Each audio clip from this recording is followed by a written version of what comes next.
आज हम इस वीडियो में RRB NTPC under graduate science का प्रीवियस पेपर का मॉक टेस्ट इस वीडियो में हम लगाएंगे। कम से कम 50 सवाल जानेंगे, जो कि ये सवाल कई बार एग्जाम में पूछे भी गए हैं और आपके आने वाले एग्जाम जो होंगे उन एग्जाम में यह सवाल 100% गारंटी के साथ आएंगे ही आएंगे। ठीक है, तो हम टाइम वेस्ट नहीं करते और अपनी पढ़ाई को स्टार्ट करते हैं। हमारा पहला सवाल यहाँ से स्टार्ट होता है। पहला सवाल यह है, पादप कोशिका के अंदर उपस्थित तरल का नाम क्या है। आपको इस पे जो है 4 ऑप्शन देखने को मिलेंगे। इनमें से एक ऑप्शन सही है, वो है कोशिका रस। इसका बिल्कुल सही आंसर हो जाएगा। आपको कोशिका रस वाले ऑप्शन पर ही टिक लगाना है। ठीक है, चलो अगला सवाल देखेंगे। अगला सवाल यह है, निम्नलिखित में से कौन सी उपकला उत्तक की विशेषता नहीं है। ठीक है, ये 4 ऑप्शन दिए गए हैं, इनमें से जो है उपकला की उत्तक की विशेषता नहीं है। एक ऑप्शन इसमें सही है, वो कौन सा है? तो इसका सही आंसर हो जाएगा, वो हो जाएगा ऑप्शन सी, यानी कि कोशिकाएं शिथिल रूप से व्यवस्थित होती हैं। ठीक है, चलो अगला सवाल देखेंगे। अगला सवाल यह है, गोल्जी उपकरण के कार्य में पुटिकाएं क्यों महत्वपूर्ण होती हैं। ठीक, तो इसका सही आंसर हो जाएगा, वो है वे पदार्थों को लाती हैं और ले जाती हैं, इसलिए ये जो है इसका सही आंसर हो जाएगा ऑप्शन ए। चलो अगला सवाल देखेंगे। इसके जगह ऑप्शन 3 नीचे आ गए हैं। सवाल ये है, किसी कोशिका में सूत्रकणिका की संख्या किस पर निर्भर करती है। तो इसका सही आंसर है, वो है कोशिका की क्रियाशीलता पर निर्भर करती है, यानी कि ऑप्शन डी इसका बिल्कुल सही आंसर हो जाएगा। आपको कोशिका की क्रियाशीलता पर वाले ऑप्शन पर ही टिक लगाना है। ठीक है दोस्तों, वीडियो अच्छी लगी हो तो वीडियो को लाइक जरूर कर देना, इस मॉक टेस्ट को एक लाइक जरूर कर देना। चलो अगला सवाल है, तंत्रिका ऊतक में प्रोटीन संश्लेषण के लिए कौन उत्तरदायी होता है। तो इसका सही आंसर हो जाएगा, वो हो जाएगा निश्चल कणिकाएं, यानी कि ऑप्शन बी इसका बिल्कुल सही आंसर हो जाएगा। आपको इस वाले ऑप्शन पर ही टिक लगाना है। ठीक है, चलो अगला सवाल देखेंगे। अगला सवाल यह है, निम्नलिखित में से कौन सा कार्य गोल्जी कॉम्प्लेक्स से संबंधित नहीं है। ठीक है, तो इसका सही आंसर है, वो है पदार्थों के प्रवेश और निकास की अनुमति देना। ये कॉम्प्लेक्स से संबंधित नहीं है, यानी कि ऑप्शन डी इसका बिल्कुल सही आंसर हो जाएगा। अगला देखेंगे सवाल। अगला है, अमीबा को भोजन प्राप्त करने में कौन सहायता करता है। तो इसका सही आंसर हो जाएगा, वो है ऑप्शन सी, यानी कि प्लाज्मा झिल्ली जो है वो अमीबा को भोजन प्राप्त करने में सहायता करता है। ठीक है, अगला देखेंगे सवाल। अगला सवाल यह है, बहुकोशिकीय जीव में प्रत्येक कोशिका जीवित रहने में कैसे सहायता करती है। तो इसका सही आंसर हो जाएगा, वो हो जाएगा श्रव्य विभाजन का पालन करके, यानी कि ऑप्शन डी। ठीक है, चलो अगला देखेंगे सवाल। सवाल ये है, मुकुलन का सही क्रम कौन सा है। ठीक है, ये 4 ऑप्शन दिए गए हैं, इनमें जो है मुकुलन का एक सही क्रम है, वो कौन सा है। तो इसका सही आंसर है, वो हो जाएगा ऑप्शन बी, यानी कि मुकुल निर्माण, उसके बाद केंद्रक विभाजन, उसके बाद कोशिका द्रव्य विभाजन और उसके बाद पृथक्करण। ये जो है मुकुलन का सही क्रम होता है। ठीक है, अगला देखेंगे सवाल। अगला सवाल यह है, एक कोशिका जीवों में अपशिष्ट निष्कासन किस प्रकार होता है। तो इसका सही आंसर हो जाएगा, वो हो जाएगा ऑप्शन डी, यानी कि सरल विसरण के द्वारा। ठीक है, अगला देखेंगे सवाल। सवाल यह है, द्विविखंडन प्रक्रिया में किसकी संभावना सबसे कम होती है। तो इसका सही आंसर है, वो है अनुवांशिक पदार्थों का असमान विभाजन होना, यानी कि ऑप्शन बी जो इसका बिल्कुल सही आंसर हो जाएगा। चलो अगला सवाल है, कोशिका द्रव में जिस जलीय पदार्थों से बना होता है उसे क्या कहते हैं। ठीक है, सवाल दोबारा पढ़ेंगे। कोशिका द्रव्य जिस जलीय पदार्थ से बना होता है उसे क्या कहते हैं। तो इसका सही आंसर हो जाएगा ऑप्शन सी, यानी कि साइटोसोल। ठीक है, चलो अगला सवाल देखेंगे। अगला सवाल है, प्याज के छिलके की कोशिकाओं के अध्ययन से क्या निष्कर्ष निकलता है। तो इसका सही आंसर हो जाएगा, वो हो जाएगा ऑप्शन ए, यानी कि सभी प्याज कोशिकाओं से बने होते हैं। ठीक है, अगला देखेंगे सवाल। अगला सवाल यह है, रिक्तिकाओं के संबंध में कौन सा कथन गलत है। ठीक है, इनमें से जो है एक कथन गलत है, वो कौन सा है। तो इसका सही आंसर है, वो हो जाएगा ऑप्शन डी, यानी कि प्रोटीन संश्लेषण करती है। ठीक है, चलो अगला देखेंगे। अगला सवाल है, पादप कोशिका में रिक्तिका कोशिका के आयतन का कितना भाग घेरती है। तो वो घेरती है 50 से 90% तक, यानी कि ऑप्शन डी इसका बिल्कुल वो सही आंसर हो जाएगा। चलो अगला देखेंगे सवाल। अगला है, एटीपी के अंतिम फॉस्फेट बंध के टूटने पर कितनी ऊर्जा मुक्त होती है। ठीक है, तो इसका सही आया वो हो जाएगा 30.5। ठीक है, यानी कि ऑप्शन बी इसका बिल्कुल वो सही आंसर हो जाएगा। चलो अगला देखेंगे। अगला है, कौन सा कोशिकांग स्टार्च, तेल और प्रोटीन का भंडारण करता है। तो इसका सही आंसर हो जाएगा वो है अवर्णीय लवक, यानी कि ऑप्शन बी। ठीक है, चलो अगला देखेंगे सवाल। सवाल यह है, निम्नलिखित में से कौन कोशिकांग नहीं है। ठीक है, ये 4 ऑप्शन दिए हैं, इनमें से जो है एक ऑप्शन कोशिकांग नहीं है, वो कौन सा है। तो इसका सही आंसर हो जाएगा ऑप्शन डी, कोशिका द्रव। आपको इस वाले ऑप्शन पर ही टिक लगाना है। दोस्तों इस मॉक टेस्ट को लाइक ज़रूर कर देना एक। चलो अगला देखेंगे सवाल। अगर किसी भी सवाल में कोई डाउट हो तो कमेंट बॉक्स में आप जो कमेंट कर देना, मैं आपको उसका रिप्लाई ज़रूर करूँगा। ठीक है, और ऐसे ही मॉक टेस्ट और देखने के लिए और मॉक टेस्ट लगाने के लिए, ऐसे प्रैक्टिस सेट और लगाने के लिए इस चैनल को सब्सक्राइब करके बेल आइकन को प्रेस जरूर कर लेना। चलो अगला देखेंगे सवाल। सरल स्क्वैमस उपकला विसरण में सक्षम क्यों होती है। ठीक है, तो इसका सही आंसर हो जाएगा वो हो जाएगा पतली और चपटी कोशिकाओं के कारण, यानी कि ऑप्शन सी इसका बिल्कुल वो सही आंसर हो जाएगा। चलो अगला देखेंगे सवाल।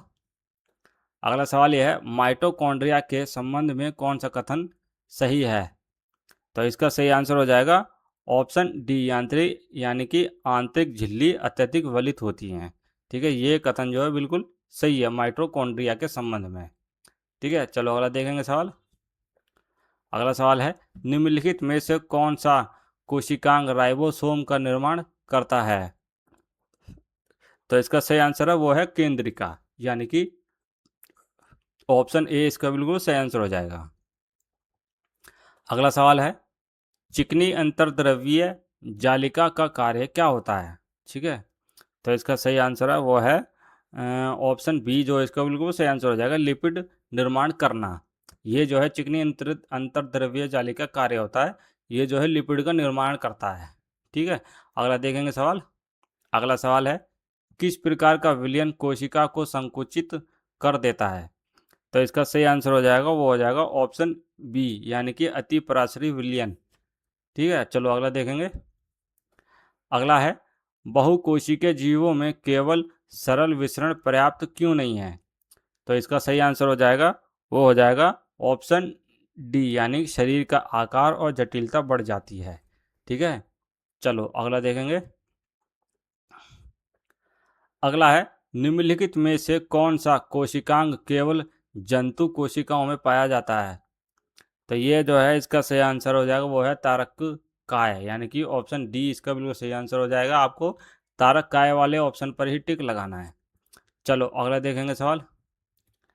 अगला सवाल यह है, कोशिका द्रव के संबंध में कौन सा कथन गलत है। ठीक है, तो इसका जो कथन है वो जो कौन सा है वो जो गलत है वो है ऑप्शन सी, यानी कि पादप कोशिका में यह कोशिका भित्ति और झिल्ली के बीच होता है। ये कथन बिल्कुल गलत है कोशिका द्रव्य के संबंध में। ठीक है, चलो अगला देखेंगे सवाल। सवाल अगला यह है, कोशिकाओं की आकृति और कार्य के संबंध में कौन सा कथन गलत है। ठीक, अब की बार जो है कोशिकाओं की आकृति के कार्य के संबंध में कथन पूछा हुआ, कौन सा गलत है, बाकी के 3 सही हैं। तो गलत वाला कौन सा है इसमें, तो गलत वाला है ऑप्शन डी, यानी कि पेशी कोशिकाएं चपटी और गोलाकार होती है। ये बिल्कुल गलत कथन है। ठीक है, अगला देखेंगे। अगला सवाल है, द्विगुणित गुणसूत्रों को अगुणित युग्मों से विभाजित करने वाली प्रक्रिया कौन सी है इनमें से। ठीक, तो इसका सही आंसर है वो हो जाएगा अर्धसूत्री विभाजन, यानी कि ऑप्शन ए इसका बिल्कुल सही आंसर हो जाएगा। चलो अगला देखेंगे सवाल। अगला है, निम्नलिखित में से कौन सी गतिविधि जीवन की परिभाषित विशेषता नहीं है। ठीक, तो इसका सही आंसर हो जाएगा ऑप्शन ए, यानी कि चलना और दौड़ना। अगला सवाल है, कोशिका के प्रकार और आकृति के संबंध में कौन सा कथन गलत है इनमें से। यानी कि आपको कोशिका के प्रकार और आकृति के संबंध में एक गलत ऑप्शन इसमें से आपको देखना है, ढूंढना है। तो इसका सही आंसर है वो है ऑप्शन सी, यानी कि श्वेत रक्त कोशिकाएं गोल और स्थिर होती हैं। ये बिल्कुल गलत है, बाकी के 3 जो हैं ये सही हैं। चलो अगला देखेंगे। अगला है, निम्नलिखित में से कौन सी संरचना रूक्ष अंतर प्रद्रव्य जालिका की झिल्ली से पृष्ठ पर उपस्थित होती है? ठीक है, तो ये है राइबोसोम, यानी कि ऑप्शन ए इसका बिल्कुल सही आंसर हो जाएगा। आपको राइबोसोम वाले ऑप्शन पर ही टिक लगाना है। चलो अगला सवाल है, माइटोकॉन्ड्रिया विशेष क्यों होते हैं? क्योंकि इनमें स्वयं का डीएनए और राइबोसोम पाया जाता है, यानी कि ऑप्शन ए इसका बिल्कुल बिल्कुल सही आंसर हो जाएगा। अगला देखेंगे सवाल। अगला है, निम्नलिखित में से कौन सा उत्तक नहीं है? तो ये है इसका सही आंसर, वो है लाल रक्त कणिकाएं। ठीक है, अगला देखेंगे सवाल। अगला है, लवकों को सूक्ष्मदर्शी से आसानी से क्यों देखा जा सकता है? इसका सही आंसर वो हो जाएगा ऑप्शन ए, यानी कि ये बड़े होते हैं और इनमें वर्णक होता है। ठीक है, अगला देखेंगे। अगला है, यदि किसी कोशिका में क्रियाशील गोल्जी कॉम्प्लेक्स नहीं है तो कौन सा कार्य प्रभावित होगा? तो इसका सही आंसर है वो हो जाएगा ऑप्शन सी, यानी पैकेजिंग और स्त्राव पर प्रभाव पड़ेगा। ठीक है, चलो अगला देखेंगे। अगला सवाल यह है, लाइसोसोम के बारे में कौन सा कथन सही है इनमें से? तो इसका सही आंसर है वो हो जाएगा, इनमें पाचक एंजाइम होते हैं, यानी कि ऑप्शन ए जो बिल्कुल सही हो जाएगा। लाइसोसोम से वो संबंध है, पाचक एंजाइम होते हैं। ठीक है, चलो अगला देखेंगे सवाल। सवाल यह है, कोशिका झिल्ली के आर पार गैसों का परिवहन किस प्रक्रिया द्वारा होता है? तो ये होता है विसरण के द्वारा, यानी कि ऑप्शन ए इसका बिल्कुल वो सही आंसर हो जाएगा। चलो अगला देखेंगे सवाल। अगला है, रूक्ष अंतर्द्रव्य जालिका और चिकनी अंतर्द्रव्य जालिका में मुख्य अंतर क्या होता है इनमें से? ये चार ऑप्शन दिए हैं, इनमें से एक और अंतर जो बिल्कुल सही है वो आपको इसमें से देखना है। तो इसका सही आंसर हो जाएगा वो हो जाएगा राइबोसोम की उपस्थिति होना। ठीक है, यानी कि ऑप्शन ए इसका बिल्कुल बिल्कुल सही हो जाएगा। चलो अगला देखेंगे सवाल। सवाल यह है अगला, गोल्जी उपकरण किस कोशिकांग से संबंधित है? तो ये है अंतर्द्रव्य जालिका से संबंधित, यानी कि ऑप्शन बी इसका बिल्कुल वो सही हो जाएगा। आपको अंतर्द्रव्य जालिका वाले ऑप्शन पर ही टिक लगाना है। ठीक है, चलो अगला सवाल है, कोशिका में लाइसोसोम की क्या भूमिका होती है? कोशिका में लाइसोसोम की क्या भूमिका होती है, क्या कर्तव्य होता है उसका, इसमें यह पूछा जा रहा है। बाकी इसका सही आंसर है वो हो जाएगा विजातीय पदार्थों का पाचन करना। ठीक है, यानी कि ऑप्शन ए इसका बिल्कुल बिल्कुल सही हो जाएगा। अगला देखेंगे। अगला है, चिकनी अंतर्द्रव्य जालिका का मुख्य कार्य क्या है? तो इसका सही आंसर है वो हो जाएगा ऑप्शन बी, यानी कि लिपिड संश्लेषण तथा विषैले पदार्थों का अपघटन करना। ठीक है, चलो अगला देखेंगे। अगला सवाल है, निम्नलिखित में से कौन सा कोशिकांग पुटिकाओं में उत्पादों के भंडारण, संशोधन और पैकेजिंग का कार्य करता है? तो इसका सही आंसर हो जाएगा वो हो जाएगा गोल्जी सम्मिश्र, यानी कि ऑप्शन सी इसका बिल्कुल वो सही आंसर हो जाएगा। आपको इसी ऑप्शन पर ही टिक लगाना है। चलो अगला है, हाइड्रा में मुकुलन प्रक्रिया का सही वर्णन कौन सा है? तो इसका सही आंसर हो जाएगा ऑप्शन बी, यानी कि मुकुल उभार के रूप में बनता है और परिपक्व होने पर अलग हो जाता है। ठीक है, चलो अगला देखेंगे। अगला है, अमीबा में द्विविखंडन के दौरान सबसे पहले कौन सा अंगक विभाजित होता है? तो इसका सही आंसर हो जाएगा ऑप्शन सी, यानी कि केंद्रक। ये जो है सबसे पहले अंग जो है विभाजित होता है। ठीक है, चलो अगला देखेंगे सवाल। अगला सवाल है, न्यूरॉन का सबसे लंबा भाग कौन सा होता है? ठीक, तो इसका सही आंसर है वो हो जाएगा तंत्रिकाक्ष। ये जो है न्यूरॉन का सबसे लंबा भाग होता है, यानी कि ऑप्शन सी इसका बिल्कुल सही आंसर हो जाएगा। आपको तंत्रिकाक्ष वाले ऑप्शन पर ही टिक लगाना है। ठीक है, चलो अगला सवाल है, पादप कोशिका में कोशिका भित्ति कहाँ स्थित होती है? तो ये होती है प्लाज्मा झिल्ली के बाहर। ये ऑप्शन डी इसका बिल्कुल वो सही आंसर हो जाएगा। चलो अगला देखेंगे सवाल। अगला है, अमीबा में विखंडन के परिणाम स्वरूप क्या बनता है? ठीक है, तो ये बनता है समान आनुवांशिक संतति कोशिकाएं, यानी कि ऑप्शन ए इसका बिल्कुल वो सही आंसर हो जाएगा। चलो अगला देखेंगे। अगला है, खुरदुरी और चिकनी अंतर्द्रव्य जालिका में मुख्य अंतर किसकी उपस्थिति के कारण होता है? ठीक है, तो ये होता है राइबोसोम, यानी कि ऑप्शन बी इसका बिल्कुल वो सही आंसर हो जाएगा। चलो अगला देखेंगे। अगला है, लाइसोसोम का प्राथमिक कार्य क्या है? ठीक है, तो इसका प्राथमिक कार्य होता है बाहरी पदार्थों और घिसे हुए कोशिकांगों का पाचन करना। ऑप्शन बी इसका बिल्कुल वो सही आंसर हो जाएगा। अगला सवाल है, अंतर्प्रद्रवी जालिका के बारे में कौन सा कथन गलत है? ठीक है, इसमें जो है एक कथन गलत है, बाकी तीन जो है वो अंतर्प्रद्रवी जालिका के बारे में वो बिल्कुल सही है तीन। तो इसका सही आंसर है वो है ऑप्शन बी, यानी कि यह आनुवांशिक सामग्री संग्रहित करती है। ये जो कथन जो है बिल्कुल गलत है। तो दोस्तों ये था हमारे आज की इस वीडियो का मॉक टेस्ट, जो आपके आरआरबी एनटीपीसी अंडर ग्रेजुएट के एग्ज़ाम के लिए बहुत ही ज़्यादा ज़रूरी है, बहुत ही ज़्यादा लाभदायक है।